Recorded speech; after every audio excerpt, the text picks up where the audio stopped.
Hello, everybody that is out there right now. I am going live in the multiple platforms that exist here. Um, we have YouTube, we have Instagram, we have Facebook group. So just getting everything pinned in, so that way everybody's able to check me out on all of those platforms. Let's just kind of give folks a minute and hop in to where they can.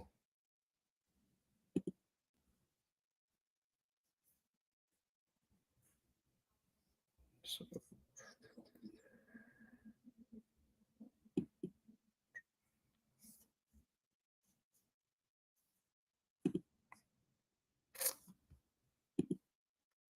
Jay Rids, how you doing out there? Hopefully you're out there doing some good golfing, playing well. The summer is heating up.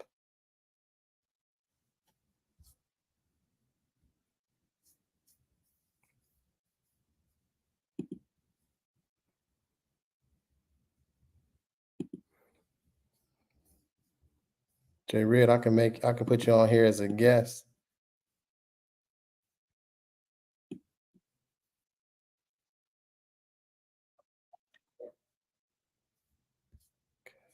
Yeah.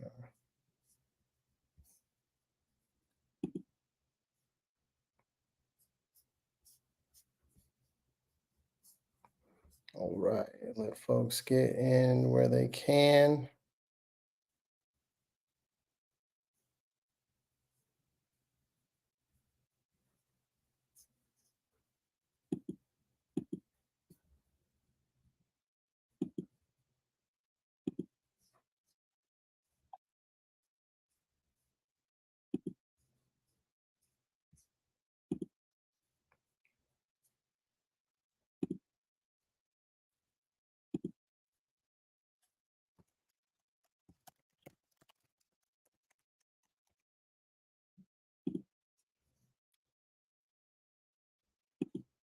Facebook has made things a little more challenging, but I think we are ready to go.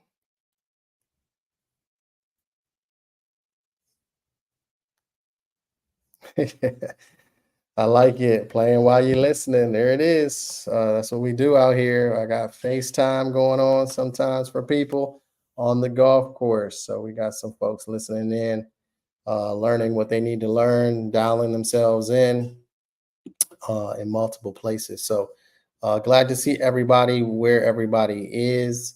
I see some folks jumped in here on YouTube. We got Instagram going. Grand fam, hello.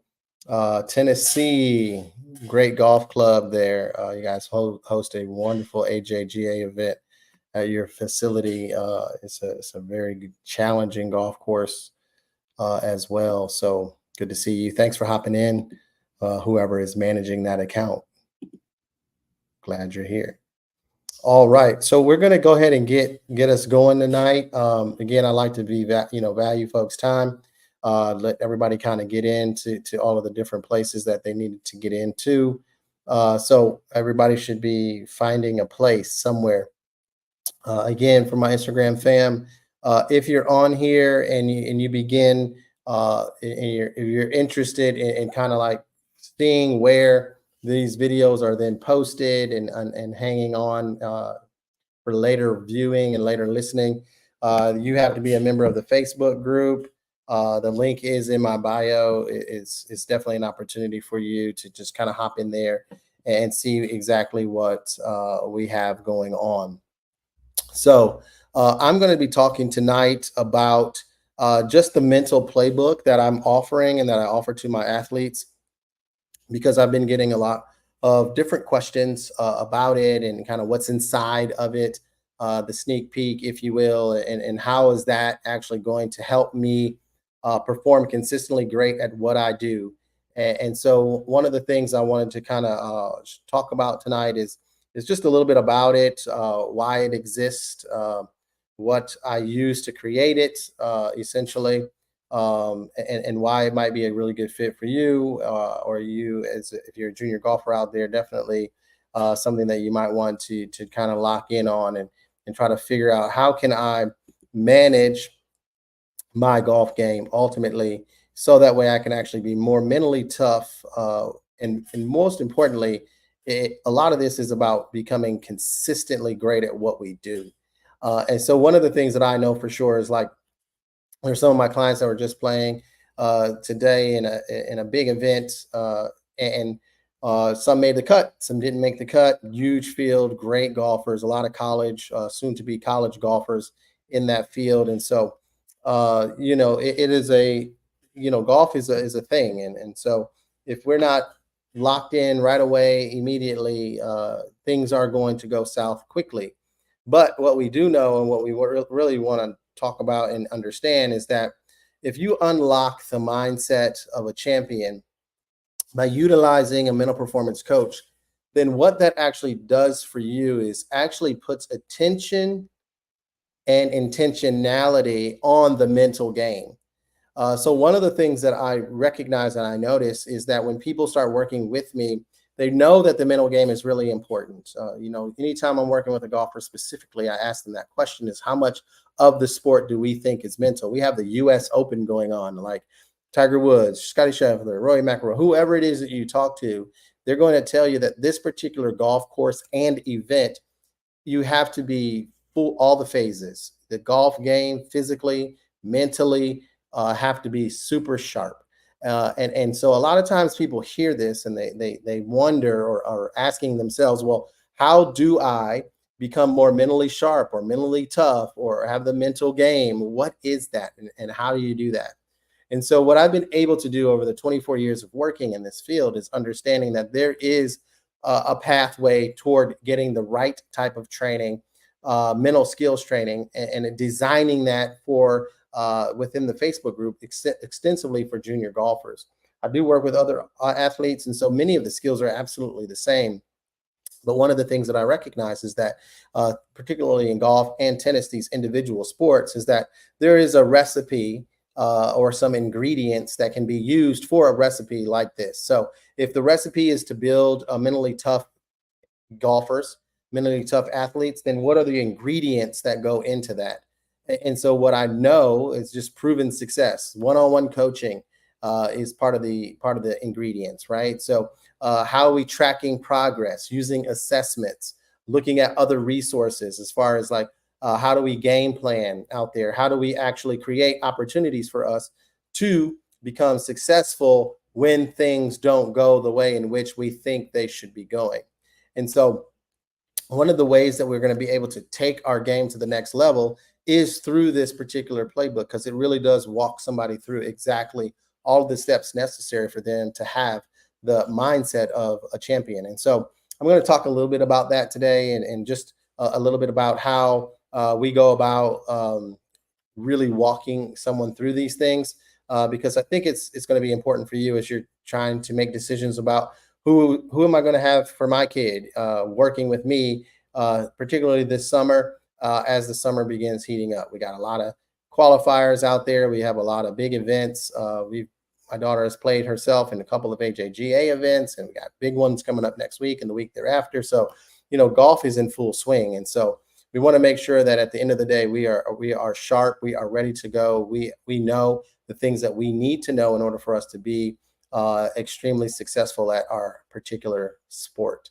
So this is one of the things that I talk about and truly understand, is that in order to maximize your mental strength, we have to set conditions to be able to perform at a consistently high level of performance. So how do we set those conditions? Well, what we need to do is start unlearning, is what I call it, or abandoning any of that old school wisdom sometimes that falls short.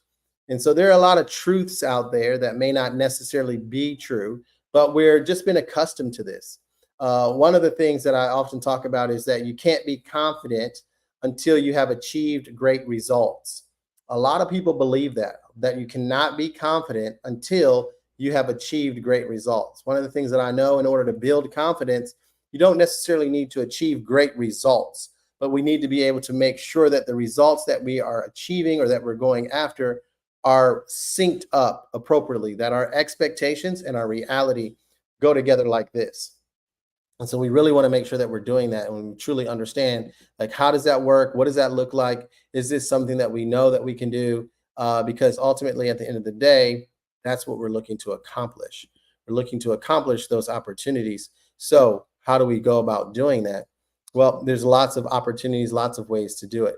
So the other piece is set easy goals, so that way you don't set yourself up for failure.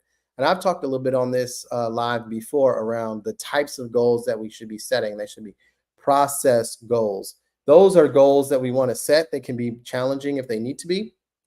So that way we can actually manage them better. We can monitor them better. And then we know exactly, are we accomplishing the things that we need to be accomplishing? So super, super important. We talk through goal setting. We talk through building confidence. We talk about how we manage our physiology or our energy, right? We talk about oftentimes we use the word anxiety that happens, performance anxiety. So what do we do with that? Do we believe that if we're nervous, then we're doomed? If we're uneasy or we have butterflies in our stomach, then we're not going to be able to perform well. Well, that's old school wisdom, really, because what we know is through science is that it is normal, it is natural for us to feel senses of nerves as we get ready to perform and do the thing that we really want to do. And I've worked with soldiers and I've worked with, you know, special forces as well in that space. And it's like they're nervous about what they're getting ready to do. Part of those nerves come from the desire to want to execute well. The other part comes from because I care a lot about what I'm getting ready to do. So nervousness is actually a very normal, natural thing. It's not something that we want to get away or not have. Because I would tend to say that if you're not nervous, then maybe you actually don't care as much as you think that you do. And so, especially in an event when we're talking about tournaments, if you're a little bit nervous, super normal, unbelievably natural to be like that. And we talk through how do we manage those nerves? What if they get a little over the top or uneasy to handle? And we talk through how do we do that? How do we manage the emotions that we have when we're out there playing and doing what we need to do? Another wonderful thing that I love talking about is this desire. This is all in the playbook. It's a beautiful thing. So you start to see or start to understand, like, can I really just block out all distractions, like just block things out? Well, I would contend to tell you that we actually want to be aware of distractions, know what they're going to be, because then we can have a plan for them. Because if you're believing that these are not distractions or I can block them out, that when they're taking up a lot of your brain and space and energy, that you can start to get irritated very quickly. And then that is going to set you off in a way in which you don't want to be. You want to be able to be locked in, task focused. So that way, that there are going to be distractions. We talk about them, we create a plan for them. And then ultimately, at the end of that day, what you're able to now know is that I know that there are going to be some distractions. I'm going to be aware of those distractions, and I'm going to be able to manage those distractions because I know that they're coming. Absolutely. And when they show up, you have a plan. Creating plans for things is a huge benefit to managing any levels of anxiety that might occur while you're out there in a tournament. So those things we talk about in the playbook. The other thing is this wonderful conversation around um, remember everything, especially your failures. This is how you reach your potential. I do want you to remember things, but I also want us to interpret them appropriately. That's the difference. Remembering is great, but how do we interpret them and use them for our learning? That's important. That is the difference. We want to be able to use those lessons for learning, especially if we think that they were failures. Failures have to be talked about in a much more detailed way because oftentimes we truly don't understand truly what failure really is. And so that's a different place. So I want people to understand that. And so we walk through these things inside of the playbook. Usually for many folks that I'm working with, this is between a 90 and 120 day process. We kind of start working through these things. We start building skills. I have clients that I work with individually monthly as well, around these skills, and we dig a little bit deeper in a lot of the performance pieces, and we're really looking at performance itself and trying to master some of the things that are actually happening. I call it real time for them. So there's different levels of that, but for the playbook itself, it's an opportunity for you to learn. It's an opportunity for you to begin to change the language that you have, the self talk that you say to yourself, the things that you say to yourself. We absolutely need to work through that, figure those things out, help people be able to communicate better to themselves, talk a little bit more truthfully, actually, to themselves, because that is the most important part when we're talking about this specifically. So we get an opportunity to look through here. We get an opportunity to walk through this. It comes in course form essentially. So there's videos and modules similar to these that you're watching and that you're learning. And then there's homework involved. And there's one-on-one sessions with myself, usually weekly or every other week, depending on what it is that you are signed up for and signed up to do. So that's a little bit about what's inside of the playbook specific. So if you're, man, I see.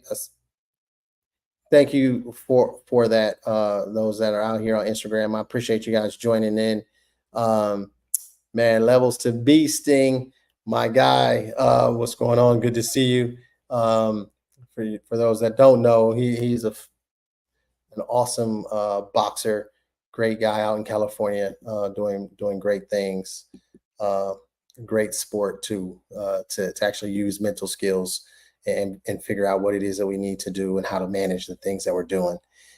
So good stuff. Good to see you guys out there. So just for those of you who are listening and walking and watching literally through this process, is one of the things that I like doing, and that I walk through right away, is this particular aspect. And so Dr. Lessig, Jack Lessig out of Ohio, has created this mental skills assessment tool. I love using this tool. It's a very easy way for us to begin the process of looking at where you are with all of the skills that are necessary for you mentally to be prepared and ready to go. So when you begin and when you start with me, you will take a pre-assessment, and then you will ultimately take a post-assessment. So this is something that we get to do. Again, I love science and math. It really tells us something about what we're trying to accomplish. And then it's a way for us to measure. And that's the way that I'm able to really help people and get them to understand, like, this what we're doing is working and what we're doing is not working. We use assessments and tools to be able to do that. It's not just about scores. I mean, although I know for sure, for fact, that if you're working this process, working this program, you will lower your scores for sure, because you'll be able to strategize a lot better. You'll be able to have a lot better feel, emotion about who you are out there on the golf course. And we know golf is a little fickle. I actually saw a post from somebody in our group on another group about their kid, specifically in golf in general, where you can go out and beat the golf course one day on the same golf course and go back the next day, and that golf course will beat you up. And it's just a unique sport, and you'll see it over the course of these 4 days at the U.S. Open. I mean, this is one of the players today, Patrick Cantlay, started the golf tournament at 65, unbelievable round of golf, but he gets to go play the same thing again tomorrow. And if he shoots another 65, good on him. But we also recognize how challenging it will be to go to the exact same golf course. Conditions will be different. Pin places will be different. But it's the course that you just played, and you're going to go out there with these expectations potentially that you can do it again. And so golf is very humbling when it comes to these types of things. And so if you're not mentally locked in and truly understanding what are the things that you actually are tracking out there, what are the goals that you have for yourself, what is it that you are setting yourself up for, then what you begin to do is you begin to have expectations that are outside of the realistic spaces that you need to be in. And that causes an immense amount of stress, anxiety, and pressure. And so my, hopes and dreams are for those of you who are out there listening and thinking about joining this team of elite minds, is that I really want to be able to get you in a position to be able to think effectively, but also to be able to understand what it is that I need to be doing in order to create a system of thinking that is going to allow me to get the most out of my golf game every single time that I go out there. It doesn't necessarily mean that you're going to shoot the lowest scores that you will ever shoot every time, but it means that your golf game collectively is going to be consistently great as you get to go out there. And that's ultimately what you're looking for. And what if you're trying to get to college, that's what your college coaches want. If you're trying to go from college to professional, because I have some of those, that is exactly what they're looking for. They're looking for opportunities when they get out there that they know what they are bringing to the course, and they know that in order to shoot the numbers that they're looking to shoot, that they have to just do it consistently and do it consistently great or better than anyone else that's out there doing what they do. So again, if you're hanging out with me on the Instagram and you want to see a copy of this, and there's special offers about the playbook that will be showing up inside of Facebook, inside the group only. Then you can hop in my bio. You can take a look. You can hop in. You can request to be in the group, and I will let you in the group. So just for those out there that are inside of the group, just to give you a little bit of group detail and group highlight, so that way we're staying on task. And that too is that right now we are over 700 members in the group, which is an amazing feat. So cheers and kudos go to a couple of friends of mine who are helping me grow this. And then for those of you who are in this group, please continue to engage. Please continue to ask questions and walk through some things with me in there. I'm actually getting ready to chat towards our end of this time about a post that I had in there, a poll, if you will, because I think that people want to know and want to talk about it and want to understand a little bit about why that was in there and some of the answers that we had. So I'm getting ready to hop in there inside the group specifically, actually, and take a look here, just because I think that it's so important. So I had a couple of questions in here. It says, what do you think is the most important mental skill your junior golfer needs so they can play more consistent golf in tournaments? This can be debated since I only gave 3 options, but feel free to comment if you think it is something else. And everyone has a chance, obviously, for their input. We had a little over 177 folks reached with this. So, and I love data. CJ, thank you so much for putting this in here. He added one. It's the Dunning-Kruger effect. And I'll just, the quick piece of that is where a skilled person with lower intelligence or on a matter presents a sense of overconfidence. So that actually, not only is that the effect, but it also shows up when we talk about a fixed mindset. And I wanted to share with that on this live.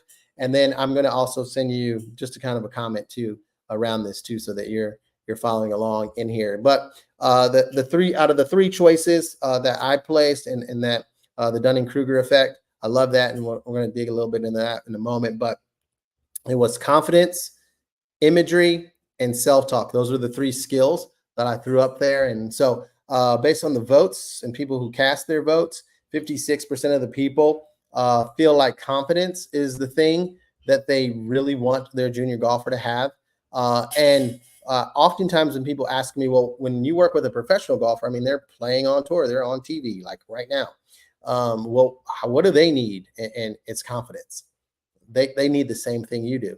How and or why? Well, the how we need confidence, or the why we need confidence, is because as an athlete specifically, confidence is something that is a little bit of a roller coaster because of golf and the way in which, in sport in general, you could be right for a long period of time playing amazing, and then the next day you're here and not playing as amazing, and so there's a struggle. And so we get to ask a lot of questions around internal things. The internal questions that we begin asking ourselves, those are the things that hit hard on our confidence. Confidence comes from 4 different places. So ultimately, what we know is this, that confidence comes from prior experiences. We talked a little bit about that earlier. Those prior experiences are both good and bad. Oftentimes what we're left with, or people talk about, is like, you should be thinking about the good experiences. Well, confidence doesn't come from just good. It comes from both good and bad, however you define that. But it's things that actually happen to you, is information that you need. It's learning that you are taking place. And so you need it. You need it in both places. The other area is literally comes from vicarious experience, or looking at somebody who is of skilled like you, and you believe or see them doing something that you're doing, and you simply say, if they can do it, I can do it. You learn through other people. You learn through practice and training, playing with other people who are better than you or a little bit better than you. There's things that you're learning, there's things that you're inputting and taking in that helps you build confidence in you.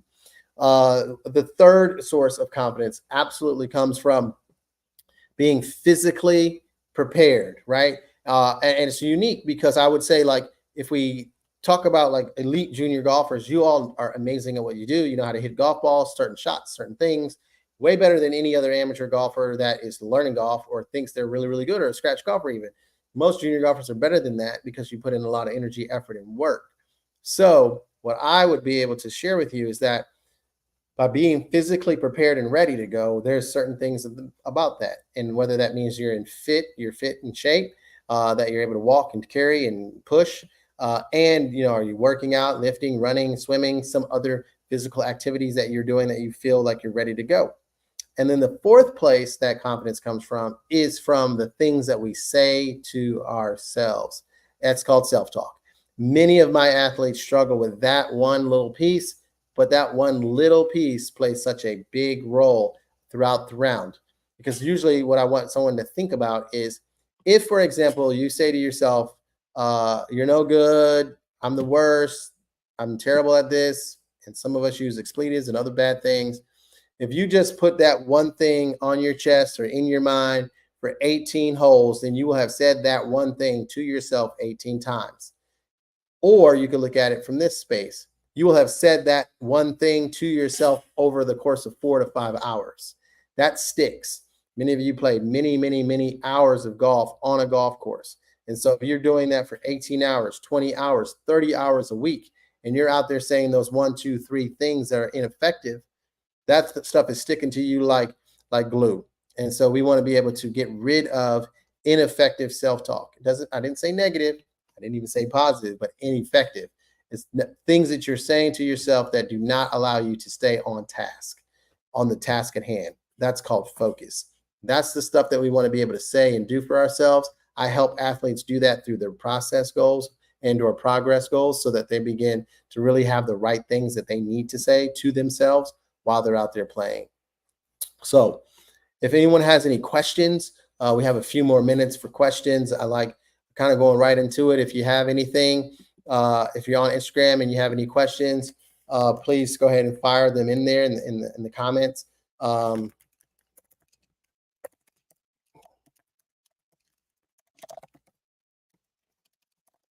So thanks for supporting me out there. If you're on YouTube or in the Facebook group, please send what you have if you have any questions at this time. So I'm available for that, and any comments or things that people have, I will hold on a little long for me to be able to answer some of those things.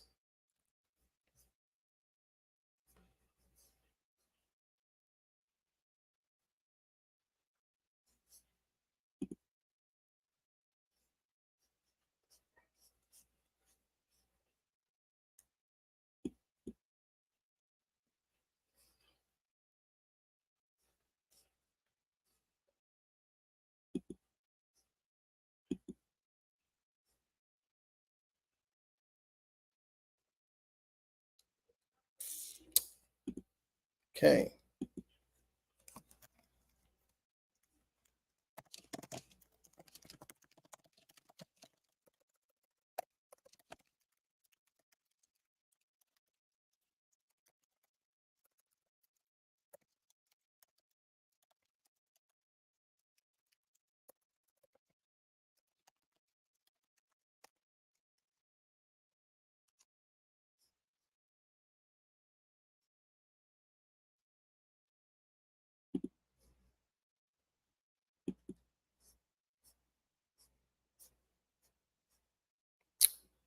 All right.